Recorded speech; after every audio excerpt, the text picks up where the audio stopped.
Two companies looked at the same problem: how do you build the ultimate diesel outboard? And came up with completely different answers. One adapted a proven automotive diesel using a belt-driven gearbox nobody had ever attempted before. The other spent over $200 million designing a purpose-built V8 diesel from a blank sheet of paper. The result is one of the most fascinating engineering rivalries in modern boating.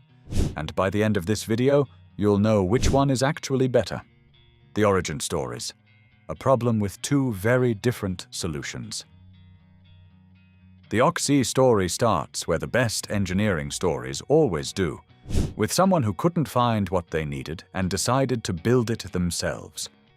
OXE Marine was founded in Sweden in 2012 with a blunt mission: create the world's first high-performance diesel outboard engine capable of replacing gasoline motors in commercial and government applications. The Swedish name OXE translates to ox, deliberately chosen. Strength, endurance, and the ability to work long hours without complaint. Not a racing animal, a working one. Their founding insight was practical and elegant.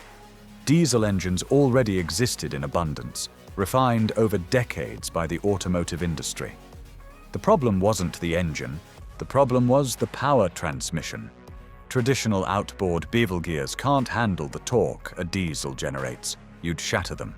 So, OXE's engineers developed a patented belt drive system using carbon fiber pulleys to transfer power from the horizontally mounted diesel powerhead to the propeller. The horizontal mounting itself was a key decision. It mirrors how a diesel sits in a ship's engine room, offering better lubrication geometry and heat dissipation than the vertical orientation used by conventional outboards.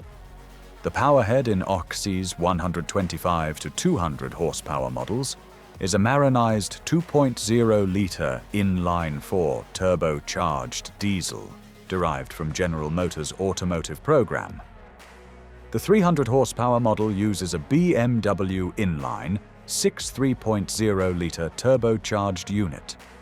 Proven engines, battle-tested in millions of road vehicles, marinized with a closed-circuit freshwater cooling system that keeps corrosive seawater entirely away from the engine's internals. The Cox story begins differently and more dramatically. In 1966, Charles Good was on his mother's sailing boat anchored off Greece's Ionian Islands. He was decanting petrol into a smaller container when he spilled a significant amount on the deck.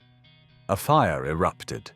Nobody was hurt, but Good never forgot the moment.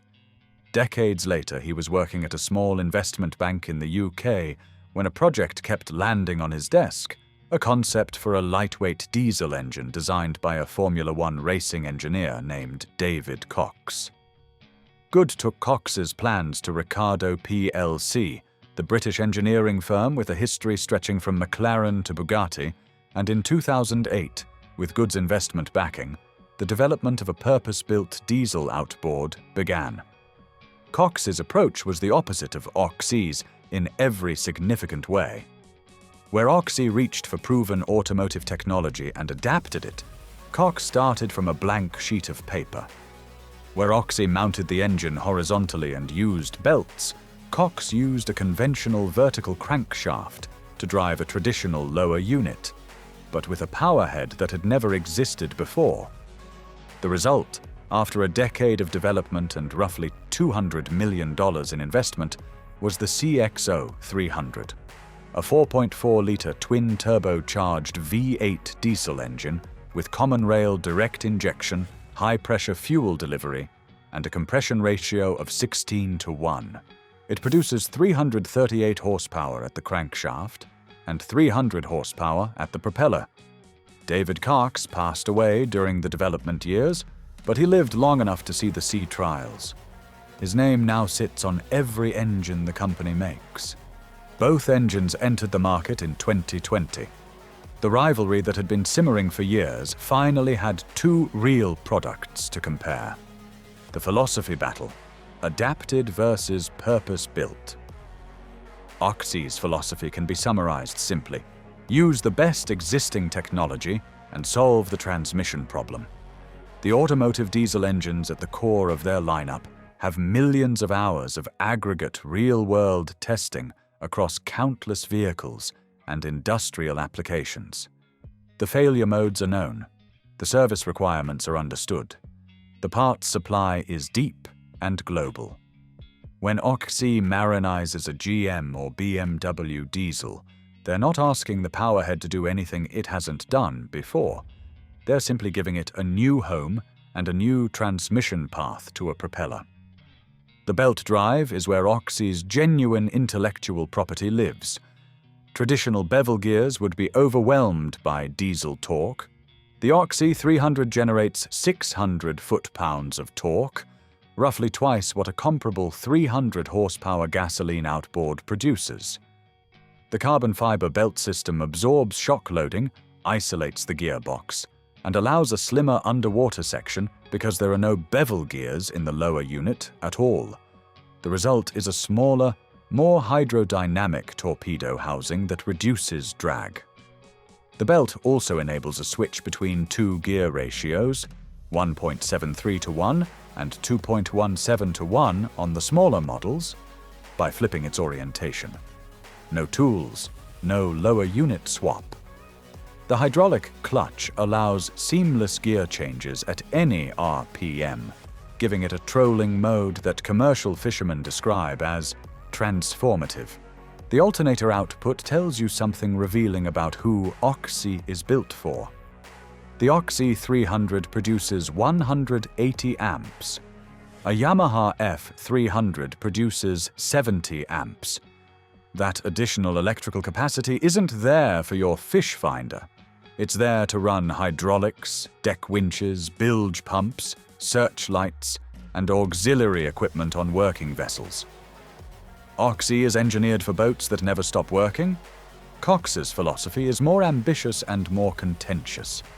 They believed that adapting an automotive engine for marine use was always going to be a compromise, that a truly great diesel outboard needed to be conceived for the marine environment from the ground up. The vertical crankshaft architecture they chose looks conventional at a glance, but delivers a crucial benefit. It keeps the engine compact along its length, making it significantly smaller than the horizontally mounted OXE.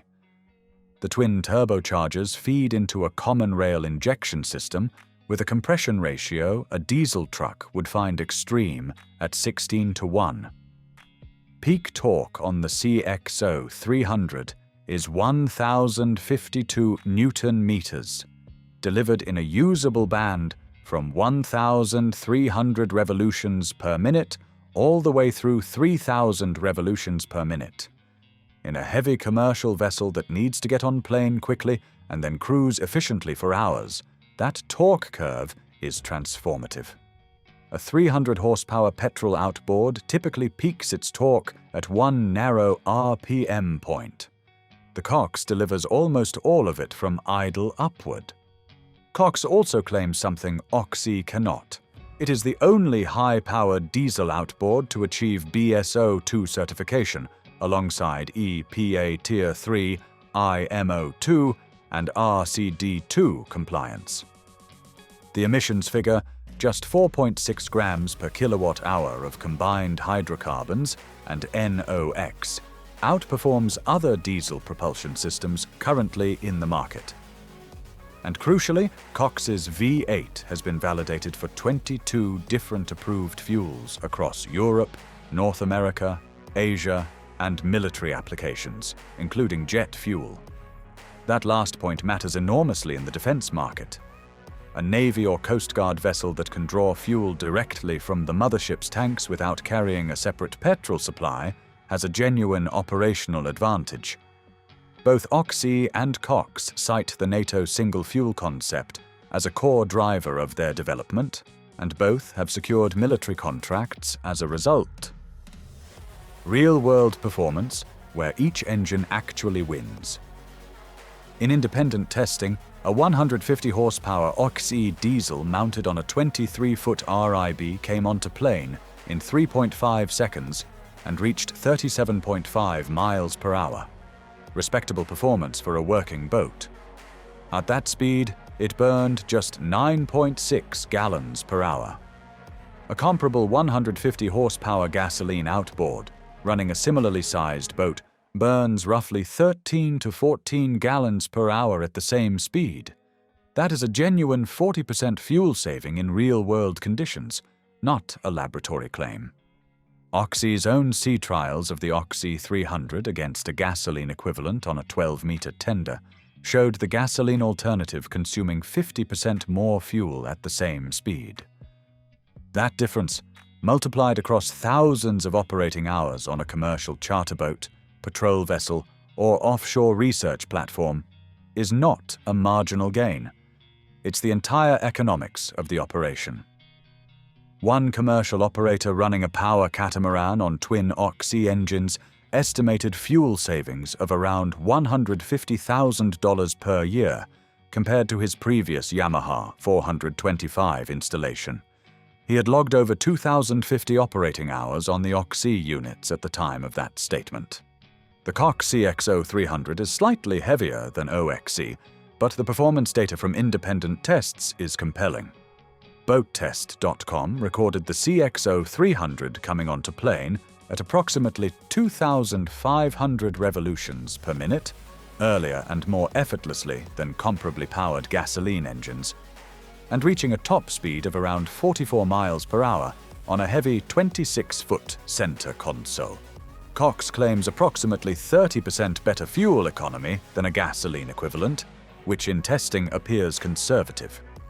At wide-open throttle on a 300 horsepower petrol comparison, one New Zealand evaluation found the Cox burning roughly one-third the fuel cost of the petrol motor at the same speed. The service interval comparison is stark. The CXO 300 has its first service at 50 hours and then every 250 hours thereafter. OXE's commercial rating targets 10,000 operating hours of engine life. Both companies describe their products primarily for operators who put genuine hours on their engines, where the economics of diesel pay back the premium purchase price within a predictable time frame. The honest scorecard. Weight. Both are heavier than gasoline equivalents. The OXE 300 tips the scales at 871 pounds, and the Cox CXO 300 at around 830 pounds. The Yamaha F300 weighs 551 pounds. This is the unavoidable physics of diesel. If your transom rating or boat structure can't accommodate it, neither engine is a viable option, regardless of everything else. Price. OXE's 300 horsepower model was selling for around $60,000 at last available pricing. The Cox CXO 300 has been quoted at similar levels, in the $60,000 to $70,000 range depending on market and configuration. Both are roughly 3 times the price of a comparable gasoline outboard. Both companies make the same argument. At high hours, the fuel savings pay back the premium. Horsepower range. OXE offers 5 models from 125 to 300 horsepower, giving buyers options for smaller working boats. Cox currently offers only 300 and 350 horsepower variants. If you need a diesel outboard below 300 horsepower, OXE is currently the only realistic option. Torque. Cox's 1,052 Newton-meters peak. Torque is higher than OXE's 945 Newton-meters. Both are roughly double comparable gasoline outboards. The difference between them is meaningful on the heaviest vessels, but rarely decisive in the 30 to 40-foot range most buyers operate. Fuel compatibility. Cox's 22 approved fuels and military jet fuel compatibility gives it a clear edge in defense and government procurement. OXE also runs on HVO 100 biodiesel, which Cox supports as well. But Cox's multi-fuel validation program is more comprehensive. Who is already using them? OXE has supplied engines to the US Navy for evaluation, the Australian and Bangladeshi governments, US commercial fishing operations, and charter operators across multiple continents. Cox powers the Sea Archer, Australia's first domestically built unmanned surface vehicle, and is growing quickly in European military procurement.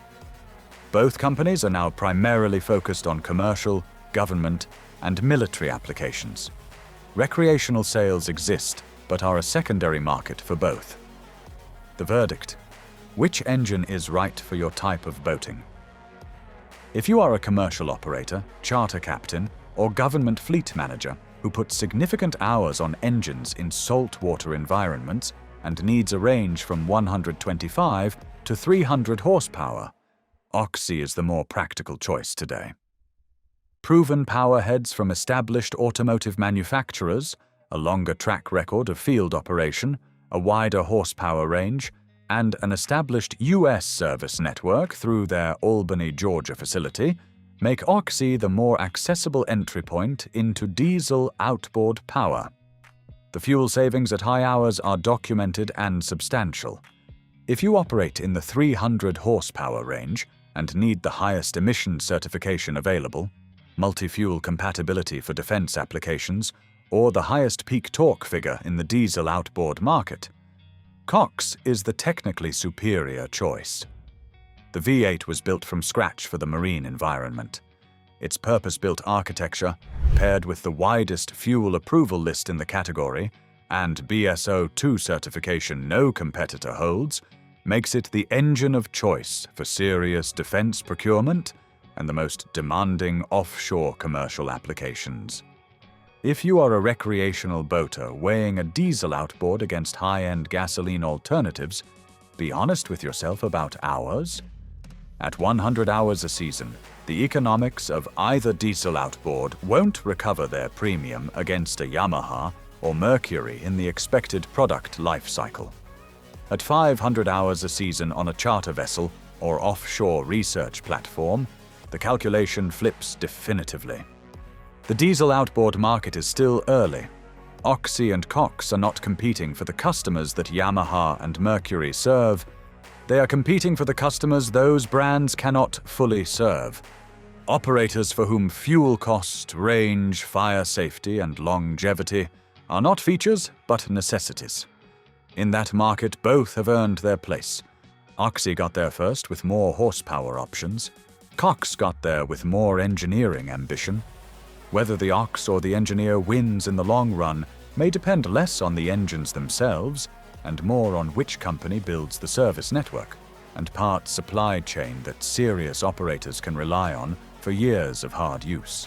That, in the end, is what separates engines from legends. If this deep dive helped you think through a diesel outboard decision, smash that like button and drop a comment below.